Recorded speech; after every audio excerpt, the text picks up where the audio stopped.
I've got another cold weather in Carlsted story that I thought of when I was telling that story about Jim and the fire. So when I was in high school, my parents bought me this old Ford Maverick. It was a horrible car. Things were constantly breaking. It was breaking down. Flat tires all the time, all that sort of stuff like that.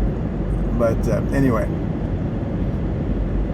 so again, most of you who are watching this will know this, but in really cold parts of the country, like northern Minnesota, people put heater blocks, or block heaters, sorry, in their car. And basically it's something that you attach or mount on the block of your vehicle.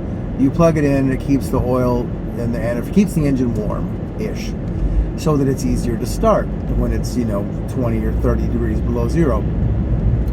And so I had one on this old Maverick. It was probably the only good thing on this car that was really good quality. It had a really good block heater on it. But I couldn't leave my car parked in all night. And plugged in all night. That used too much electricity. See other stories I've told you about my father. And anyway, so I was only allowed to warm my car up or to have that block heater plugged in for 2 hours before I went to school.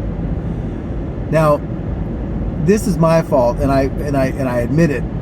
But there was like a timer switch that my dad had, that you could set so that it would come on at a certain time and shut off at a certain time. But I was either too lazy or too disinterested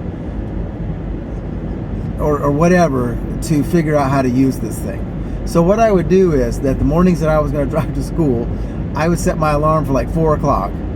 I'd get up at 4, and then I would go out into this horrible cold morning and plug my car in.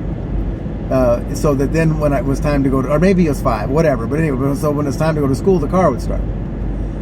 So one morning I got up and and again, I slept in my underwear, so it's not like I had jammies on or anything. But so I can only assume I must have put on my insulated coveralls, because that seems sort of in my I forget what you call them, but those insulated boots. I can't think of the name for them right now. But the big rubber ones with the linings. And anyway, so I went outside and I was hurrying because it was cold. I wanted to go back to bed and I wanted to get my car plugged in. And it was probably 30 feet or so from the back door to where the car was.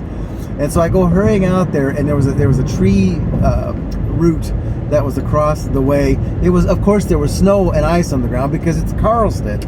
But anyway, so I trip over this root and I fall face first onto the ground and slide forward. And I was like spread out like a starfish, or like it was the last scene from Full Metal Jacket. Oh no, Platoon. That was the movie, not Full Metal Jacket, but like the last scene from Platoon. But I was just spread out on the ground. And I'll tell you what I think is, because I think it's funny now thinking about it, but I honestly think that I thought it was funny at the time as well, because it was quite hilarious. So I know that may not be such a great story to you, but I kind of liked it. Okay, thank you, love you.